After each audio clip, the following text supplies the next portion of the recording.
Hello everyone, this is Aqua Student here with a guide on how to create a beautiful moss wall for your aquarium. First I want to go over the supplies.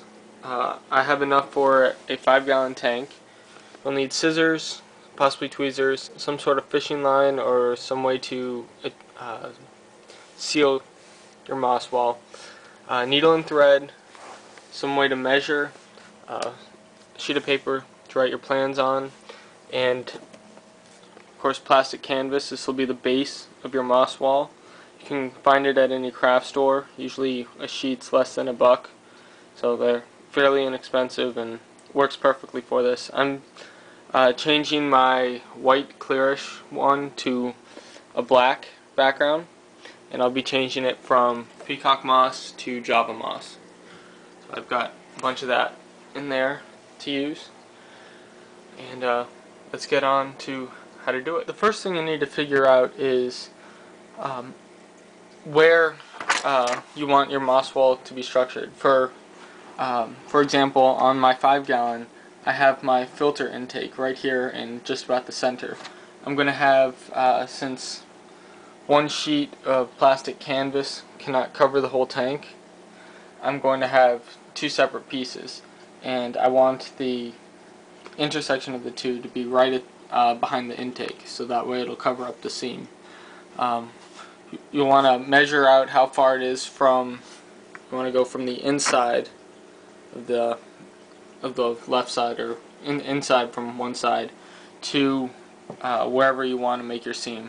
I found this one to be at exactly 8 inches. You want to measure from the back so you're more precise. Make sure you write down the measurements, and then of course on the second one from the right side it'll be 7 1/4, and that makes sense because a 5-gallon tank is 16 inches long and has glass that is an 1/8 of an inch thick. So after rechecking your measurements, now's the time to cut out the individual squares for the background. You're going to need a piece for the front and a piece for the back, and then the moss will be sandwiched between the two. I started off with my 8-inch by 8-inch square, which will be the background to the left of the filter intake. And now I can use this to help me measure out on the next piece, and so I don't end up with a huge chunk missing. All my pieces will be 8 inches tall, so if I wanted to, I could even measure 8 inches on a certain direction. I'd measure this way, and then just slice everything off. That way I'll be left off with a large chunk like this. And it helps save some material, so maybe you'll be able to build something with it afterwards. Like I used my leftover material from the white wall I made to create a breeding cage, so to speak, that I used in my 10-gallon for my shrimp for a little while. And that was another fun project that you guys might enjoy. Okay, now that I have all the pieces cut out, I've got them laid out, and I decided when I was going to set up and doing the measurements that I'll have 1-inch flap on the bottom. That'll be below the substrate, so to hold it in place. Another option is to actually sew in suction cups on the back. That might be better for larger tanks, or if you don't have like a filter intake or something holding it in place, or in my case filter intake and heater on the back. Anyway, now I'm going to spread out the Java moss, and I do have some snails in that 10-gallon tank that I don't want transferred over, so I'm really thinning out the moss and then laying it flat, everything above that 1-inch line. And I'm going to evenly distribute all the Java moss that I have, and then sew it up using the fishing line, and we should be good to go, and I'll update you then.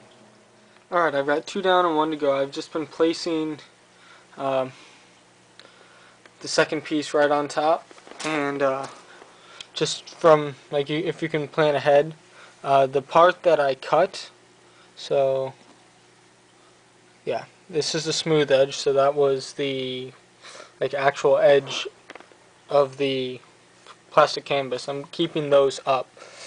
So this one and this side are both the smooth end, and then this side and this side are ones that I've cut. So I'm taking one of the slightly rough sides and putting them into the substrate. It's just planning ahead. I think it'll look a little bit better. It's just something to think about.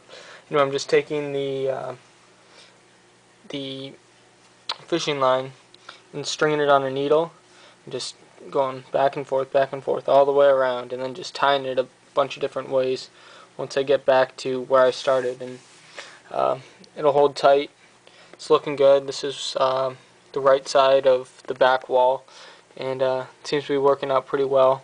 I might even take the tweezers and try and pull them out a little bit, but that shouldn't matter too much because once it's in the tank, the moss will start growing towards the light and of course out the openings, and should be good to go.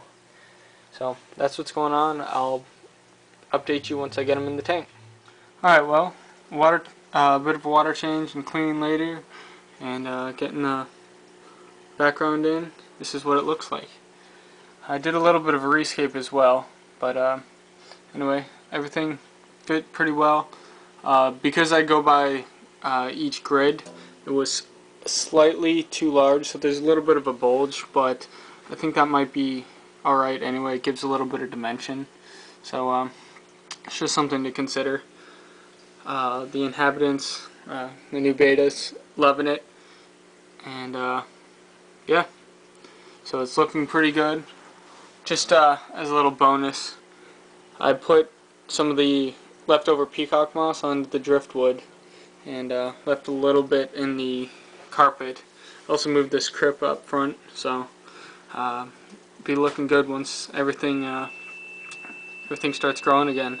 I'm excited for the moss to start poking out. You can see a little bit, just it fell in the right spot and it's coming right out in an opening, so they'll have a little bit of an advantage, but I'm looking forward to seeing it growing, and let me know if you guys have any questions on how to do this. Hopefully this guide's been pretty self-explanatory, but I'd be more than happy to help and get you guys started on your own moss wall.